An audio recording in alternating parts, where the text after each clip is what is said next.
Hey, how you doing? This is Adam Post, publisher of more than 1,000 comic books and marketing expert covering Trump. Trump blowout wins 9-0 at the Supreme Court. He will remain on all presidential ballots.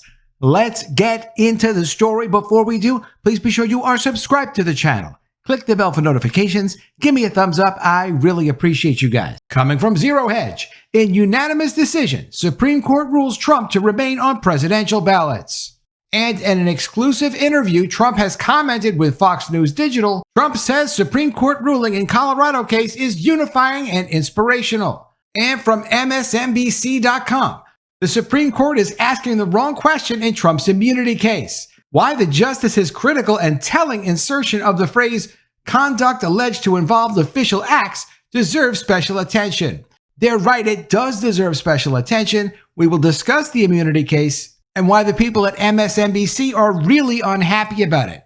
It's because he's going to win the case. I'll explain why. Trump's exclusive comments from Fox News Digital. Former President Trump told Fox News Digital in an exclusive interview that the Supreme Court's unanimous ruling on Monday is both unifying and inspirational, while stressing the importance of the High Court's pending decision in the issue of presidential immunity. The issue of presidential immunity is incredibly important because all of the power of the executive branch, everyone in the executive branch, derives their power by the elected president of the United States. The president either is or is not immune from criminal prosecution for actions that they take as president. In the case of Trump, his argument is, look, everything that I do as president, everything that's nearly within the executive branch's responsibility, that the president takes any part in, has to be immune from criminal prosecution. If it isn't immune, no one can actually serve as president, because after that president leaves office, they could be pursued by political hacks that are trying to throw them in prison. Only Trump is rich enough to defend himself in the first place from these cases. Yes, a lot of the money for these cases is coming from donations, but if it wasn't President Trump, who else would be giving donations to support someone like that? Not having presidential immunity for actions that a president took in any area of the executive branch would mean the president could not function. The Department of Justice would get to decide, because it's really all career people. It's the same people for the most part. They've been there for decades. They would be deciding how the country would be run. It's nearly a coup. The Supreme Court sided unanimously with the 2024 GOP frontrunner in his challenge to Colorado's attempt to kick him off the 2024 primary ballot. The High Court ruled in favor of Trump's arguments in the case, which will impact the status of efforts in several other states to remove the likely GOP nominee from their respective ballots. The court considered for the first time the meaning and reach of Article 3 of the 14th Amendment, which bars former office holders who engaged in insurrection from holding public office again. Challenges have been filed to remove Trump from the 2024 ballot in over 30 states. And yes, I know it's Trump and everything with Trump is pretty big and exaggerated, but 30 states, if you think about it, is a lot of states. And now he wins in all those states all at the same time based on the Supreme Court decision. 9-0, even including all the liberal justices. Quote, a great win for America. Very, very important, Trump told Fox News Digital in an exclusive interview Monday morning. Equally important for our country will be the decision that they will soon make on immunity for a president, without which the presidency will be relegated to nothing more than a ceremonial position, which is far from what the founders intended, Trump told Fox News Digital. No president would be able to properly and effectively function without complete and total immunity. Our country would be put at great risk. It really comes down to who would be in a position to bring criminal cases against a former president. Because you could threaten them while they were president. Hey, if you don't do what we think is the right thing to do, we're going to charge you with crimes after you get out of office. The Supreme Court last week agreed to review whether Trump has immunity from prosecution in special counsel Jack Smith's election interference case. The justices moved to fast-track that appeal and will hear oral arguments beginning April 22nd, with a ruling on the merits expected by late June. That should actually be a fascinating week listening to those arguments. It starts on April 22nd, but it's going to continue for more than just that day. Trump's trial stemming from Smith's investigation has been put on hold pending the resolution of the matter. The decision will also impact Smith's classified documents case against the president. That trial has not yet been scheduled. And the reason why the classified documents case will be affected is because Trump has filed motions to dismiss in that case.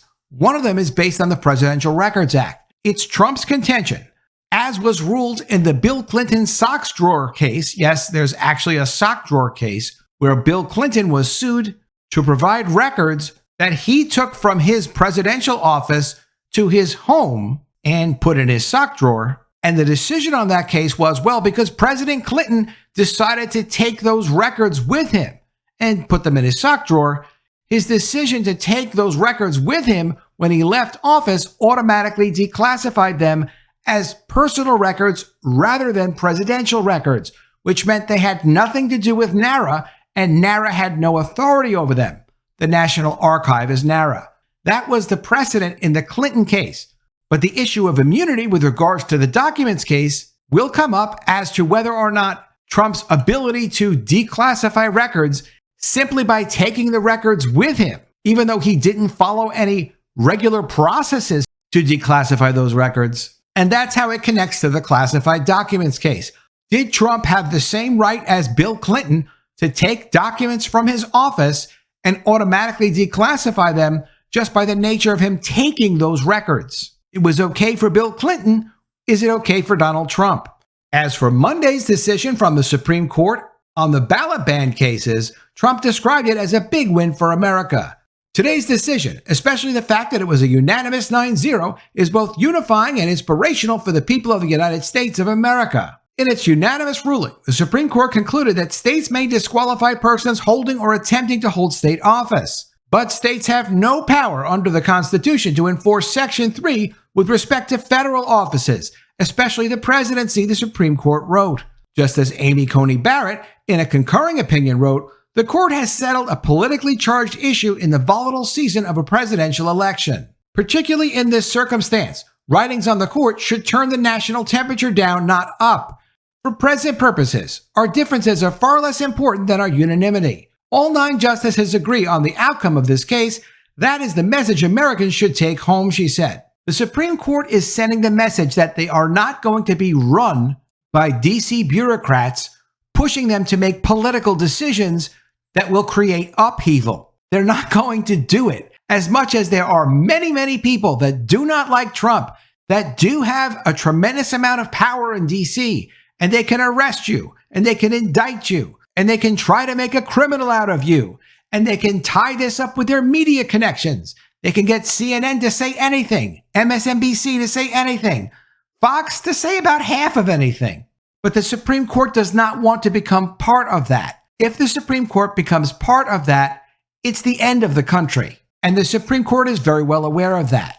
From Zero Hedge in unanimous decision, Supreme Court rules Trump to remain on presidential ballots. The U.S. Supreme Court has ruled in a unanimous decision that former President Donald Trump will be allowed to remain on primary and general ballots in the 2024 U.S. election after several states removed the former president under the 14th Amendment. The decision comes after several states, kicked off by the Colorado Supreme Court, ruled that Trump was disqualified from appearing on ballots, citing an interpretation of the U.S. Constitution's 14th Amendment provision, which stipulates that candidates who engage in an insurrection or rebellion against the United States, which Trump has not been charged with or convicted of, should be prevented from holding office. Maine's Democratic Secretary of State made a similar decision days later, and a judge in Illinois recently issued a similar ruling to prevent his appearance on ballots, according to the Epoch Times. This is the first time in U.S. history that the U.S. Supreme Court has considered Section 3 of the 14th Amendment. The decision comes after a Sunday announcement that the court would come to a decision today.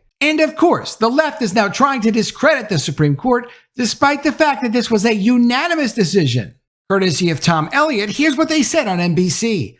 This is another example among many that are playing out right now of the Supreme Court playing a huge role in American elections. And it's not necessarily the case that that's a good thing for the Supreme Court. The approval levels of this court pull at historic lows. It's going to be seen by many people as the court essentially interfering in some sense in the election. And so this is all sort of playing out here in terms of how we assess the Supreme Court and its legacy. What the woke left wanted was to allow the DC Justice Department and their connections in the media and the Democrat judges and secretaries of state to just go crazy violate the Constitution, abuse their power, and get rid of a very powerful opponent in an upcoming election. Well, that's not working. Zero Hedge tweets, has the White House accused Sotomayor, Kagan, and Ketanji of being Putin's spies yet? Not yet, but keep your eyes out. But CNN is not taking it so well. CNN tries to hold it together after a 9-0 Supreme Court decision on the Trump Colorado ballot case. Quote, unfortunately for America, the court isn't necessarily wrong that this is the way the framers wanted it to be. And in this clip, she makes reference to how Congress is the official body to make the decision on whether or not there was actually an insurrection. There was no insurrection. Trump was never charged with insurrection. None of the January 6th people were charged with insurrection. Just because the media said it and Nancy Pelosi said it doesn't mean that it's true. It doesn't exist in reality until somebody charges somebody criminally and then gets a conviction with insurrection. Even accusing Trump of insurrection through Congress, where they tried to impeach him over an insurrection that never happened, is really a workaround. But in any case, that workaround did not get ratified by the Senate. The Senate acquitted Trump of that accusation.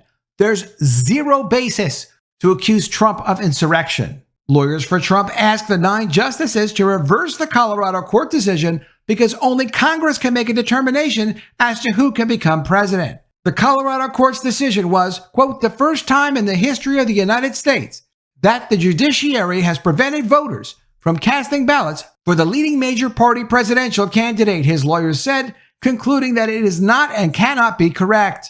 After the ruling, President Trump wrote on social media that he is not an insurrectionist, adding that President Joe Biden is one.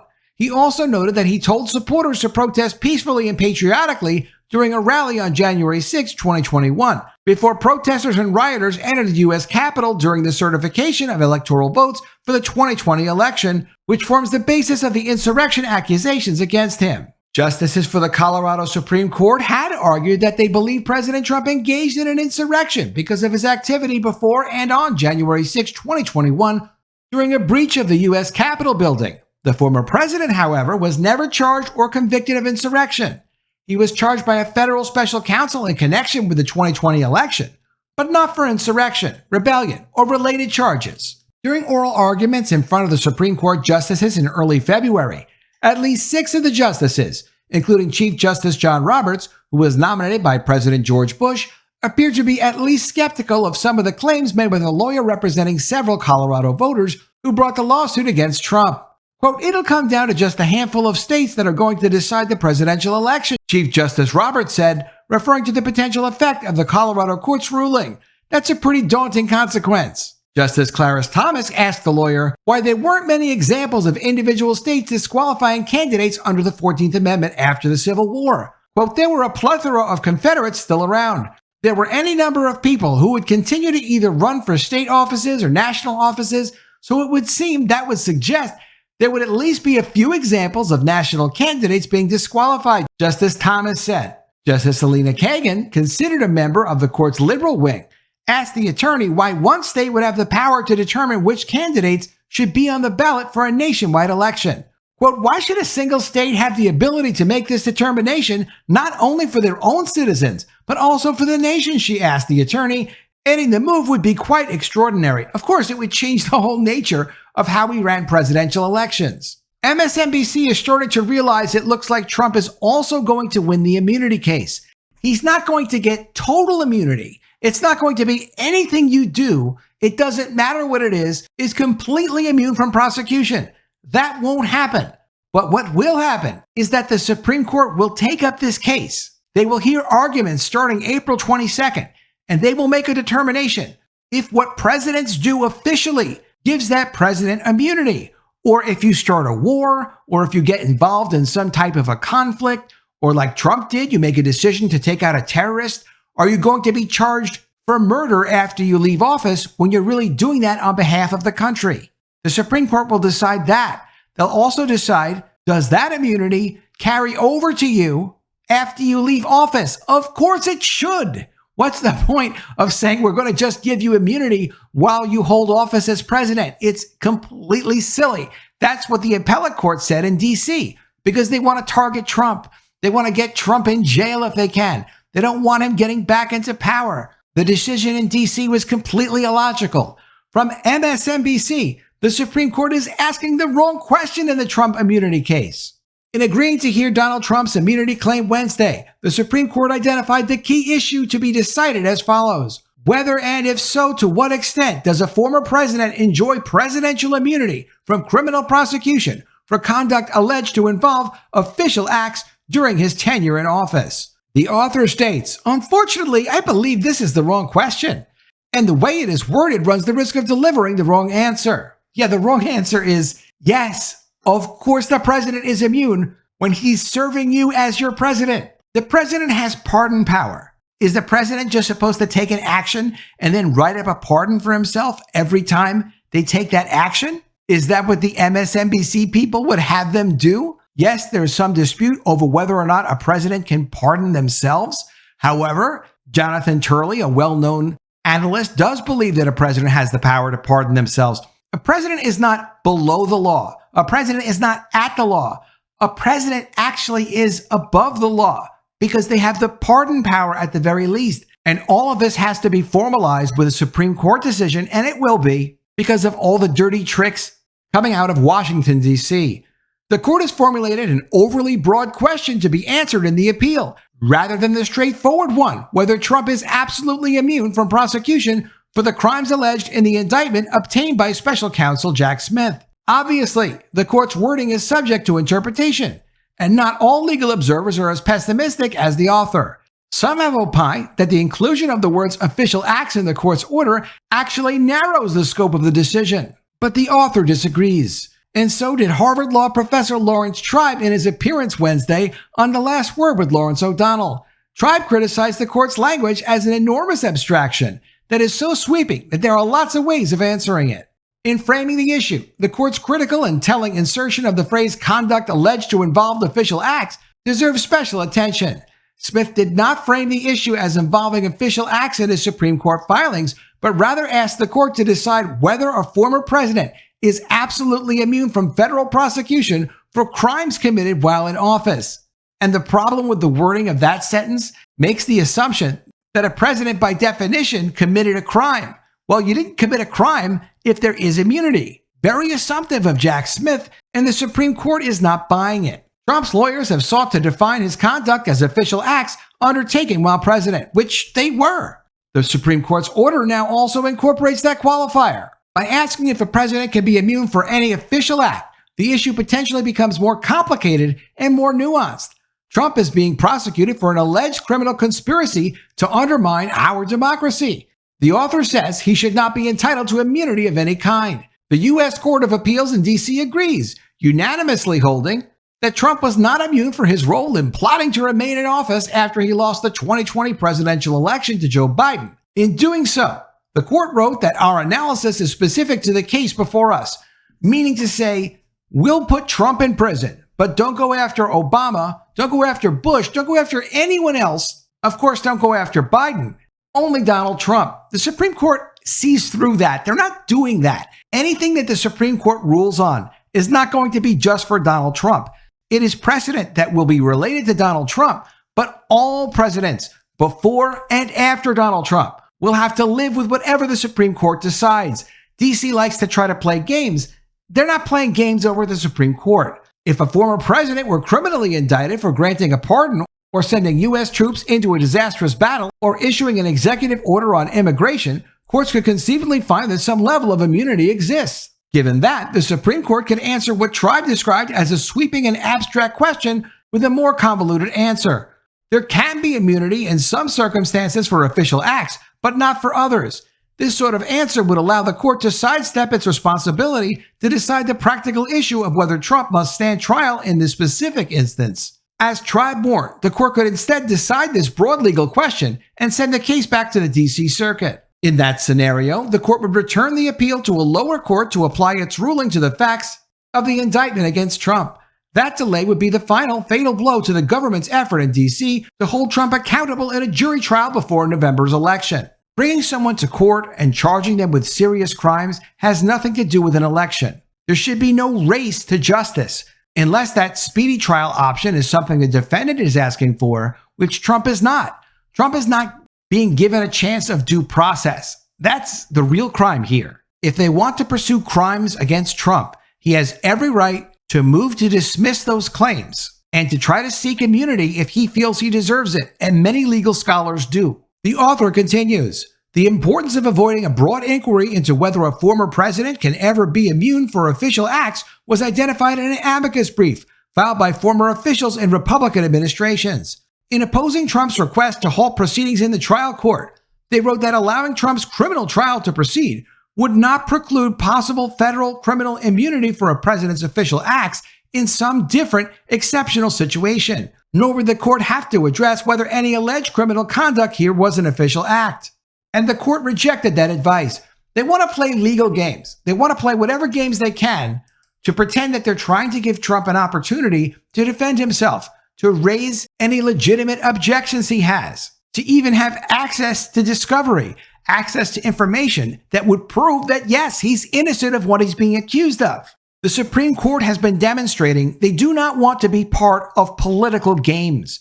If you want to make a rule for Trump, and you say it's absolutely necessary that we prosecute Trump, and he disputes that, then yes, it will go to the D.C. Appeals Court. That, of course, 2 of the members of a 3-member court were Joe Biden appointees. The other appointee, even if she had objected, she was appointed by George Bush, but her objection would have still not nullified the decision by the appeals court because you would have had 2 out of 3 that went against Trump. The Supreme Court is not quite ready to let the country turn into a banana republic, and that's a good thing. It's actually a great thing. Let me know what you think of all this in the comments below. Always love to see your ideas. Please be sure you are subscribed to the channel. Click the bell for notifications, give me a thumbs up, and I'll see you again soon with another video. And if I don't see you, I will miss you.